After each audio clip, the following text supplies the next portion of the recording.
I am Harper Lee, 23 years old, and if someone had told me that my college graduation day would become the sweetest revenge of my life, I probably would have laughed. But when I stood on the main stage of Brook Hill University, with a microphone in my hand and my heart pounding, saw my parents' gaze begin to waver from the front row of honored guests, I knew the moment had arrived. Or the black gown of the business department, with a gold-embroidered honor stole draped over my shoulders. Below, my parents, Douglas and Patricia Lee, were intently watching the graduation of the daughter they once deemed too independent to need help. Sitting beside them was my younger sister, Madison, the person I had believed for years to be the center of our family's universe. The chosen one. I saw that familiar confidence in their eyes, until the graduation coordinator stepped up to the mic with a proud smile and announced, "Please welcome to the stage, Harper Lee, valedictorian of the business department, and this year's outstanding student of Brook Hill University." I heard the roar of applause behind me. I saw the disbelief, then the stunned silence, and finally the pale shock on my parents' faces. Some clapped harder, a few students cheered from the rows behind. But all I could see were those two frozen faces in the front row, surrounded by a crowd celebrating the daughter they had never imagined could accomplish anything remarkable. They had no idea what I had endured. They didn't know I once quietly took out student loans, worked 60 hours a week, and lived off instant noodles month after month just to afford tuition. Because they told me, "You should probably consider community college. We only have enough for Madison." That moment wasn't a speech. It was a declaration, standing tall between my world and theirs. It was the one time I looked straight into my parents' eyes and saw nothing but the limits they had placed on me. If you've ever been cast aside simply because you weren't the priority in your family, if you've ever heard the words, "Your sister deserves it more than you," from the very people who brought you into this world, then stay with me. I'm going to tell you the story of how I turned that pain into power. Not to take revenge on them, but to prove that I never needed to be chosen to succeed. I grew up in Chandler Creek, a small town tucked along the edge of Ohio, where winters always seemed to drag on too long, and everyone knew your business after just one Sunday at church. Our house sat at the end of Maple Street, gray roof, neatly trimmed lawn, and white windows framed with plastic flowers all year round. From the outside, my family looked picture perfect, a stable middle-class couple and two sweet, well-behaved daughters. But from the inside, I realized early on, not every child is seen through the same lens of fairness. My father, Douglas Lee, worked at a regional insurance firm. He was always polite, fond of order, and particularly averse to anything that smelled of high risk. My mother, Patricia, was a high school literature teacher in town, a graceful woman, skilled at making others feel comfortable, but someone whose true thoughts were hard to read, since she smiled even in her most disappointed moments. And then there was me. Harper, the firstborn daughter. From a young age, I learned to tie my own shoes, ride my bike to school, and sign myself up for advanced classes. Because, my mother would say, "You're smart. You don't need to be nudged along like Madison." Madison, my little sister, was born 2 years after me. With her softly curled blonde hair and a toothpaste-converted smile, she always seemed to draw every eye in the room. Madison wasn't mean. She simply had a gift for charming adults, and she was far better at it than I ever was. Every birthday, I'd receive notebooks or logic puzzle workbooks, while Madison got doll dresses, princess tents, or expensive glittering toys. I once asked my mom why. She gently replied, "You're more practical. You don't need frills to be happy." I never blamed Madison. She didn't choose to be the cherished child. But I remember parent-teacher nights, when my parents would rush to sit through Madison's theater presentation while I stood alone next to my science board, the one I'd spent 3 weeks building. I remember winning second place in the statewide art competition, and my mom only said, "That's nice, sweetie, but maybe focus more on your core subjects." And when Madison made the cheerleading squad, the whole family threw a party. Gradually, I came to understand something. In my parents' eyes, I was the one who didn't need praise, didn't need investment, because I could handle things on my own, because I would be fine, and that very belief, the mistaken faith they placed in me, forced me to learn how to stand on my own feet earlier than anyone else. But it was also that belief that made them miss the chance to be part of a journey they would later struggle to comprehend. I began to suspect that my future wouldn't look anything like Madison's starting in 10th grade. While she was chauffeured to and from school by our parents, I took the public bus or biked through cutting winter winds. Madison had a private SAT tutor. I studied on my own with tattered secondhand prep books from the library, highlighting so much the pages frayed at the edges. But I didn't complain. I was the quiet, determined type, the kind who kept going, recognition or not.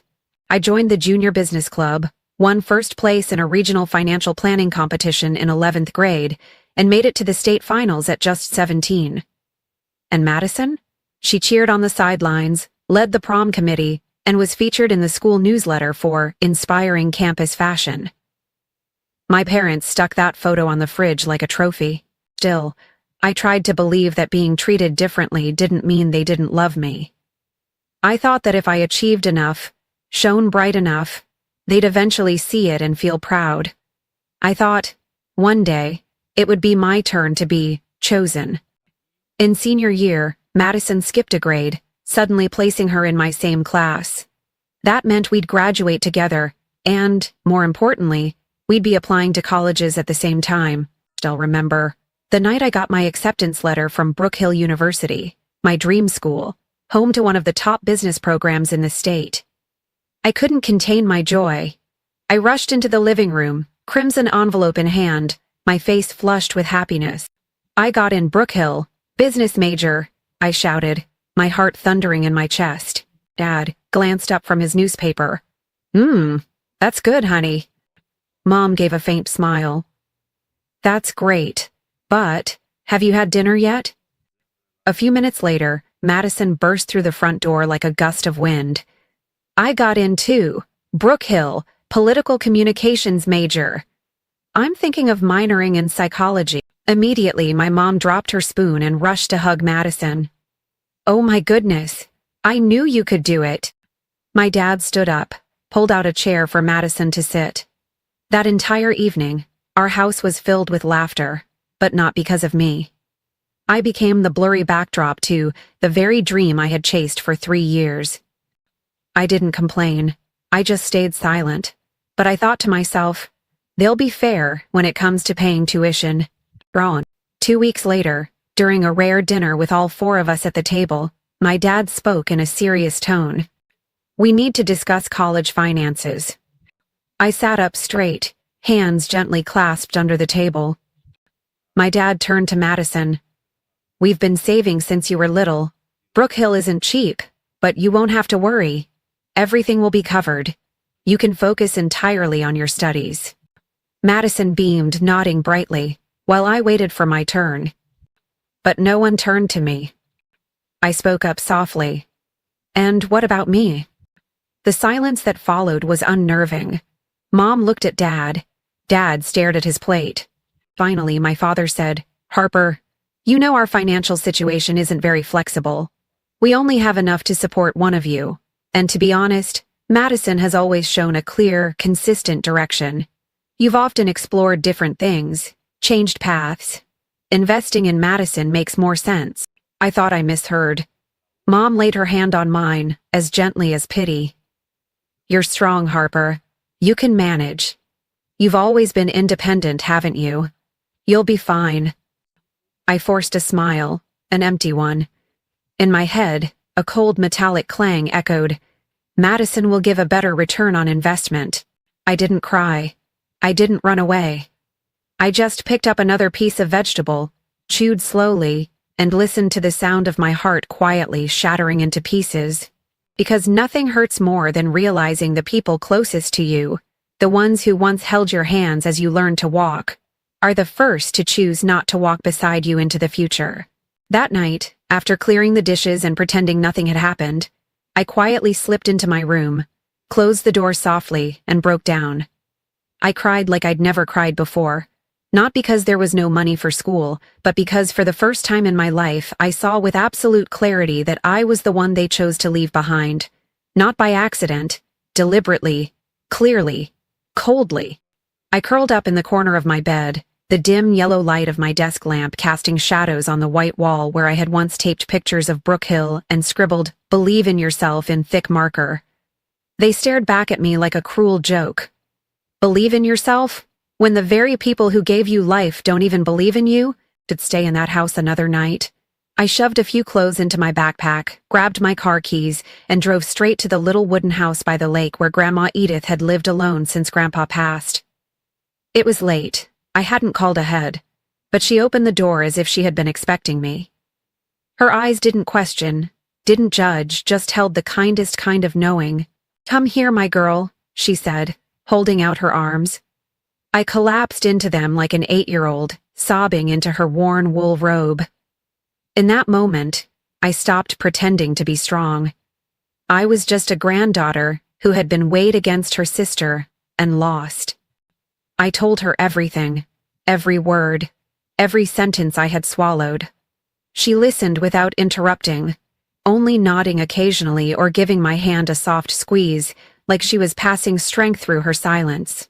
"When people are too afraid of risk, Harper," she said at last, "they won't invest in what they don't understand. But you're a risk worth taking, and you know that. They don't see it, but you do. I do too." I took a deep breath, sat up straighter, and in that moment, something inside me became clear. I couldn't let their decision define my path. The very next morning, I started planning.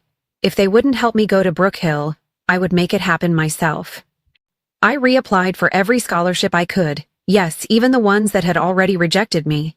I hunted down local scholarships, corporate grants, even tiny awards worth a few $100s. I spent hours at Grandma's kitchen table writing essays, revising applications, and requesting recommendation letters from my old teachers. Some nights, Grandma Edith would bring me a cup of ginger tea, place her hand on my shoulder and say, "Go on.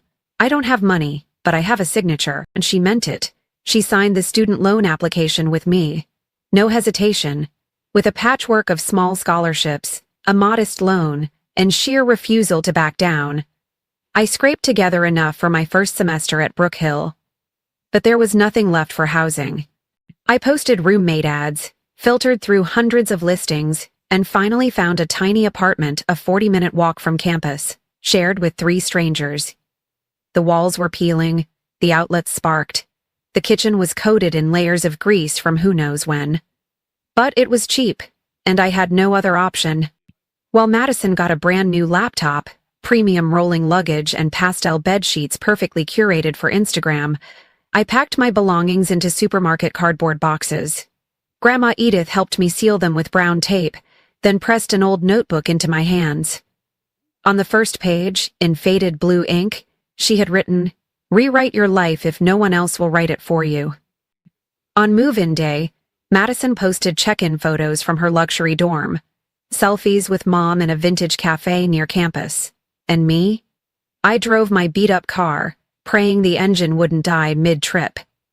No one saw me off. No one took pictures. No one said, "I'm proud of you." But I still stepped into Brook Hill, not on a red carpet, but on my own scratched-up but steady feet. I didn't know what the future would hold, but in that moment, I knew one thing for certain. From now on, no one had the right to tell me I wasn't worth investing in. I would invest in myself, and they would witness every single return I earned, even if they never put in a dime.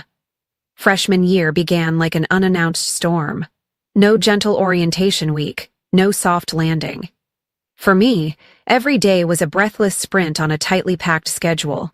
Each morning, I woke at 5 a.m. to squeeze in studying before my 6 a.m. shift at the cafe behind the main library. I made espresso, wiped tables, scrubbed out sticky blenders until nearly noon. Then I rushed back to what I called my dorm, really just a cramped bedroom in the shabby apartment I shared with 3 roommates from 3 different parts of the country. I'd change, clothes, scarf down half a sandwich from the day before, and dash to class. Afternoons were filled with courses on economic principles, managerial accounting, and data analysis, all demanding razor-sharp focus. I didn't dare let my attention slip, not even for a moment. I took notes by hand because I couldn't afford a new laptop. Every time I glanced around at my classmates typing away on their MacBooks, I could only remind myself, I chose this path. I won't complain. On weekends, while most students went home to visit family or attended campus parties, I worked the night shift at a bookstore near campus, selling books, tagging inventory, working the register. Some nights I got home close to 1 a.m., kicked off my shoes, collapsed onto the cold floor, head tilted back against the wall, too exhausted to cry, to speak, to even breathe. And still I had to keep studying, had to keep reading, had to prepare for next week's presentations because if I failed even one class, I'd lose the tiny scholarship I was clinging to. Everything pressed against my chest, suffocating. So many sleepless nights, asking myself, was I foolish? To think I could do this alone. Meanwhile, Madison lived an entirely different life.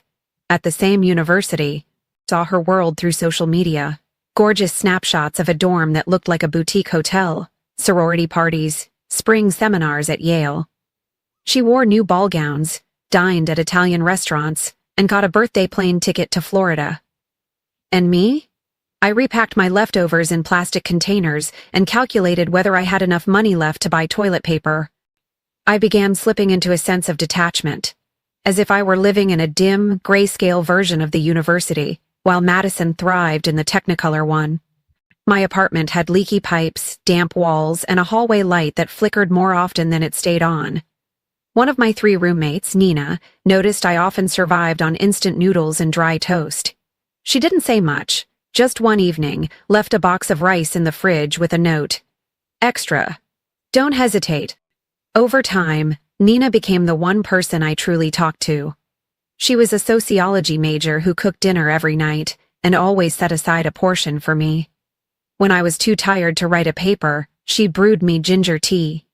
When I fell asleep at the table from studying too late, she'd quietly drape a blanket over me, never saying a word. Nina never asked, "Why don't your parents help you?" She just stood by quietly, like an anchor post in the turbulent undercurrent of college life I was struggling to stay afloat in. One day, in a seminar class on market strategies for small businesses, I presented a business model I had dreamed up back in high school, a platform to help micro-businesses manage digital content through simple AI tools. After the presentation, Professor Martin, a notoriously tough figure in our department, approached me. He placed a hand on my shoulder and asked, "Are you working a job outside of class?" I nodded. "Would you be interested in working as a research assistant? My current project aligns perfectly with your pitch. It's paid." I froze. I couldn't believe it. For the first time in months, I felt like a real door had opened. That night, I walked back to our rundown apartment with a soft smile on my lips. Everything was the same: peeling paint, flickering lights, the lingering smell of cooking in the halls. But something inside me had shifted. I didn't know when I'd make it out of this phase, but I knew one thing: it wouldn't break me. And if it couldn't break me, it would forge me into someone that no one, not even my parents, could ever dismiss again. The research assistant job with Professor Martin didn't just help me cover part of my rent. It opened a new world, a space where I was no longer seen as the girl getting by on her own, but as someone with ideas, depth, and real potential. We worked with data on small business consumer behavior in the post-pandemic era. I had access to proprietary research, learned to interpret market trends, and took part in discussions I had once only listened to from a distance in the library. One day, after I presented a proposal for improving digital content analytics through consumer response-based AI simulations, Professor Martin looked at me for a long time and said, "Have you ever considered starting your own business, Harper?" I laughed, half joking, half serious. I used to think about it, but then I remembered. "I have no money." He responded instantly, without hesitation. "Good startups begin with a real problem worth solving, not a big bank account." That night, I wrote the first sketch of what would become Harper Studio, a small platform offering digital content management support for micro-businesses, family-owned shops, and freelancers who weren't tech-savvy. I knew this customer base because I had once been one of them. I understood what they needed, what they didn't understand, and what they feared. I borrowed an old laptop from the school lab, built a website using free templates, and created simple service packages, priced lower than a large pizza. I couldn't afford ads, But I had writing skills. I wrote my own posts, created content for social media, and promoted them on small community groups on Facebook, Reddit, and Nextdoor. My first client was a handmade candle shop owner in Carolina. Then came a freelance yoga instructor from Arizona and a family-run bakery in Chicago. Slowly but surely, I started earning a steady income. Not a lot, but enough for me to quit my night shift at the bookstore and finally study properly. Every time I signed a new contract, I sent the first message to Grandma Edith. Contract number X signed. I'm still moving forward. In junior year, Professor Martin nominated me for the National Young Entrepreneurs Conference. I was stunned. In my application, I wrote about my journey, from the girl whose parents wouldn't pay her tuition, to the founder of a platform helping others like her build something from nothing. The week I found out I'd made it to the national finals, I sat still in my dorm room, barely able to believe they would say my name among hundreds of startups across the country. I had done something no one thought I could, and just as I was starting to gain real momentum, Madison knocked on my door. I couldn't believe it. My sister, with dark circles under her eyes, stood in the doorway. She mumbled. I'm about to fail my senior thesis. My professor says my research methods are incomplete. I don't know what to do. I invited her in. We sat facing each other like two worlds that had never truly touched. Madison nervously flipped through her scattered notes, while I looked at her, not with resentment, but with the quiet recognition of someone watching a child experience their first taste of rejection from life. I didn't gloat. I didn't mock her, but I said something I had held inside for far too long. I did it because I didn't have a choice. No one supported me. No one lifted me up. And I don't want you to be left behind the way I was. For the next 3 weeks, I helped her rebuild her entire research methodology, fixing each graph, analyzing every data point. She began to understand what it meant to truly study, to genuinely try. And for the first time, I saw Madison look at me with admiration in her eyes. One evening, as we sat buried in books, Madison looked up and whispered, "You're amazing, Harper. Better than anything I've ever been told about you." I'm sorry I didn't see it sooner. I didn't need her apology, but I needed that moment. Because for the first time in so many years, I no longer felt like the outsider in my own family. I hadn't just survived the shadows. I had started to build my own path, with work, with recognition, and with relationships healed from the inside out. And I had no idea it was only the beginning.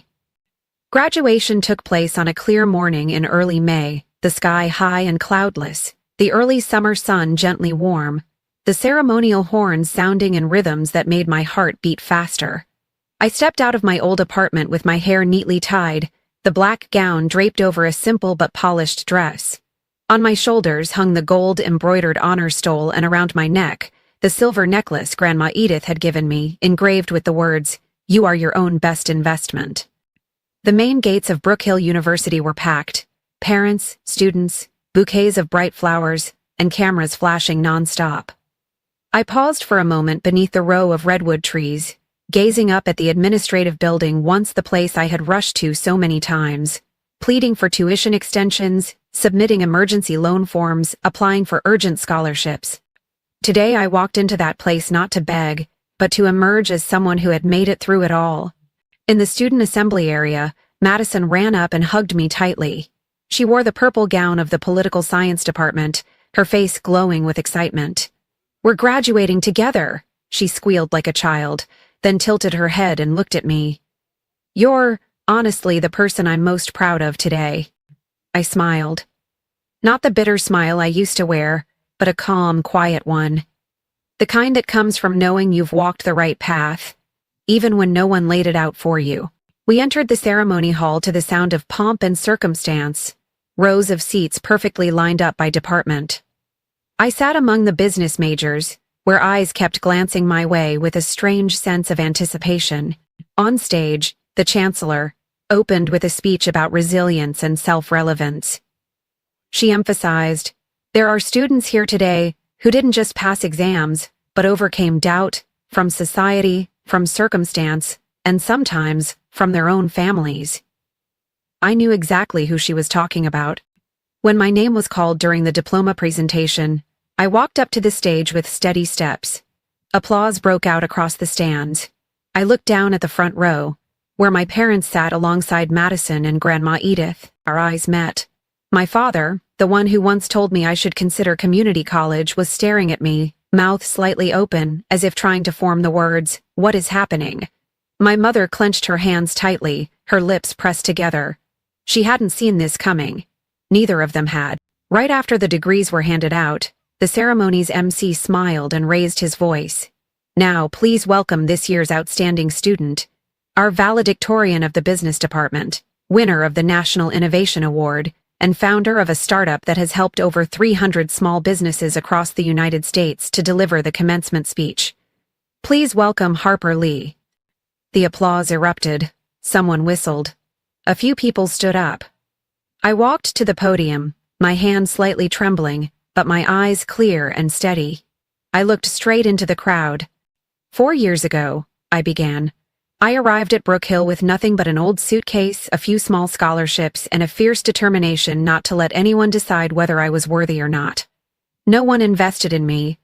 But what I learned is this: the greatest investment you can make in life is in yourself. I shared my journey, working 3 jobs, living in a moldy apartment, building a startup from scratch on a borrowed laptop from the school lab.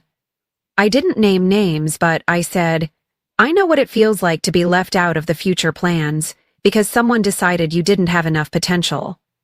But sometimes it's that very doubt that gives you the power to prove the opposite. When I finished, the entire auditorium rose to their feet. In that moment, I saw my parents, standing like everyone else, but their eyes locked on me as if they were seeing me for the very first time. The chancellor stepped back onto the stage. "And now," she said, "we honor Harper Lee not only as valedictorian, but as the most outstanding student in recent history at Brook Hill University." She paused, then smiled knowingly. "In addition, to celebrate this remarkable journey, the university board has decided to establish the Harper Lee Scholarship Fund, dedicated to students who receive no support from their families, yet rise through sheer effort and resilience." I didn't smile. I didn't cry. I just looked down at the front row, where my parents sat frozen among hundreds of eyes. Family members, students, professors, all now witnessing what could no longer be denied. The truth had been spoken publicly, clearly, and irrevocably. And I, the child who wasn't chosen, was the one standing at the very top that day. Not because someone lifted me there, but because I climbed every single step myself. After the ceremony, as students and their families dispersed from the auditorium, I quietly made my way down to the East Campus lawn, to the old maple tree where I used to study on crisp autumn afternoons. I needed a moment of silence before facing the people I had longed for 4 years, to finally say the words, "We were wrong." Not long after, I saw Madison walking toward me, holding a bouquet of white daisies. The flower I once mentioned I loved, though I had never been given them for any occasion. She looked at me, eyes red-rimmed, voice thick with emotion. "You made me so proud I almost cried. I didn't know what you'd been through until I heard everything people said today." I gently squeezed Madison's shoulder, smiling without saying a word. Because everything she needed to hear, she had already heard in my speech. In the eyes of the entire hall, in the moment she herself stood up. A little while later, my parents came. They didn't walk close together the way they usually did. My mother walked slowly, while my father kept his hands in his pockets, his gaze drifting, as if trying to hide something behind his awkwardness. "Harper," my father began, hesitant. You really kept this all to yourself?" "Well," I turned to him and answered calmly, "I didn't keep it to myself. No one ever asked." The air thickened around us. My mother swallowed hard, then spoke as if reciting an apology rehearsed all night. "Your father and we're truly surprised, and we're truly sorry if what happened made you feel unloved." I didn't look away, nor did I nod. I simply stood there, no longer searching for validation the way I once did. But hurt me wasn't that you didn't have the money, I said, my voice low but clear.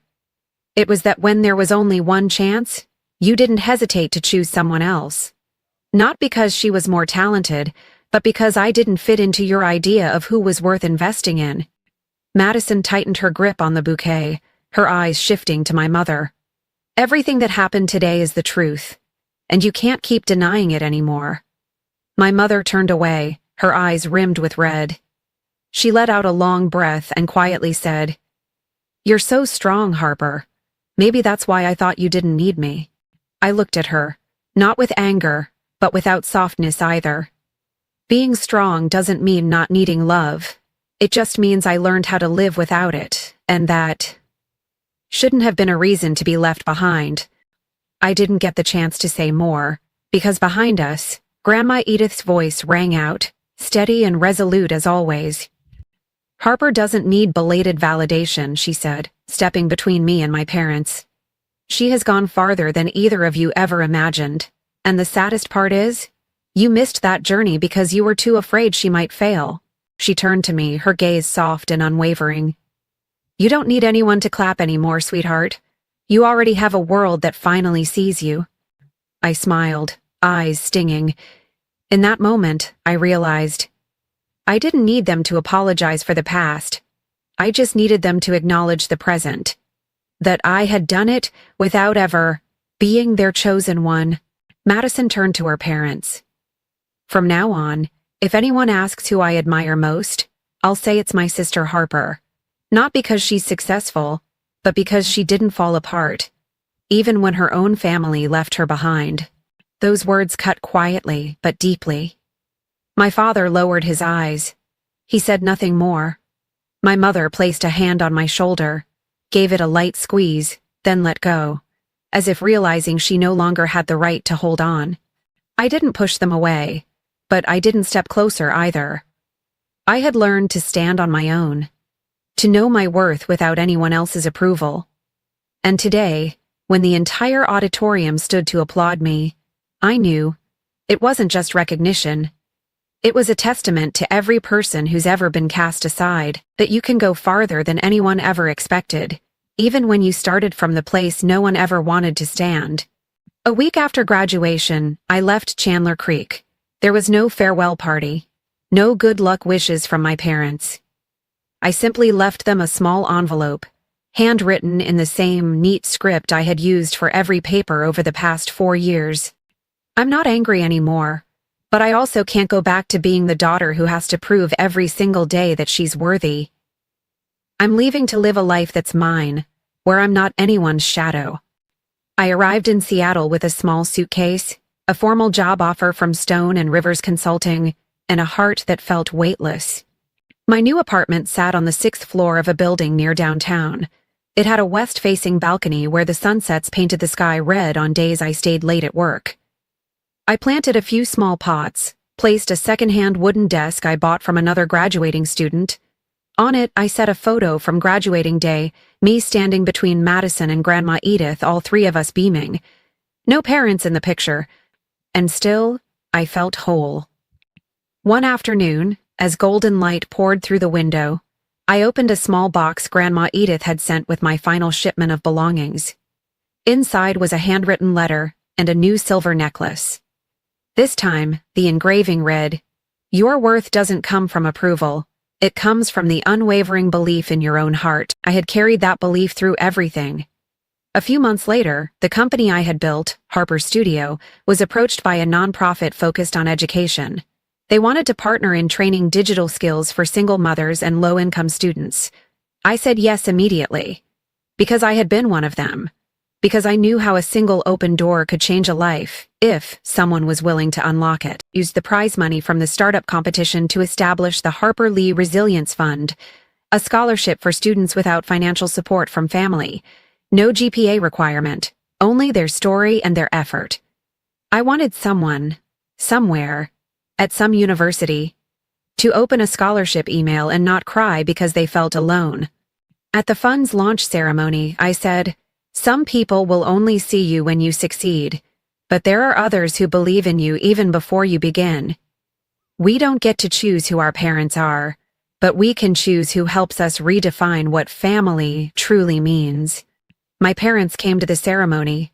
They sat in the very last row, quiet, almost like strangers attending someone else's celebration.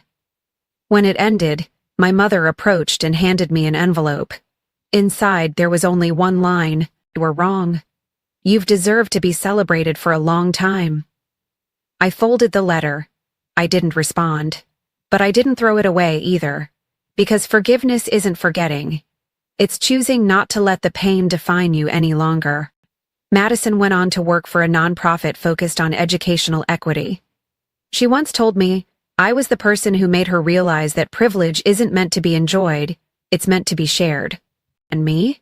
I continued walking my path, with a career no one paved for me, with relationships rebuilt through honesty and growth, with a heart that no longer needed to be comforted because it had learned to beat to its own rhythm.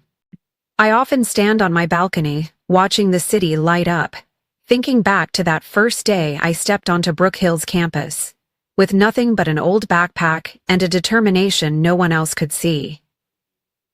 I didn't need them to believe in me to move forward. I only needed myself. And if you've made it all the way here, I want you to know this. Maybe you weren't the chosen child. Maybe someone once told you that you weren't good enough, special enough, or worth the investment. But you can still go farther than anyone who ever doubted you. You don't need them to choose you. You only need to choose yourself.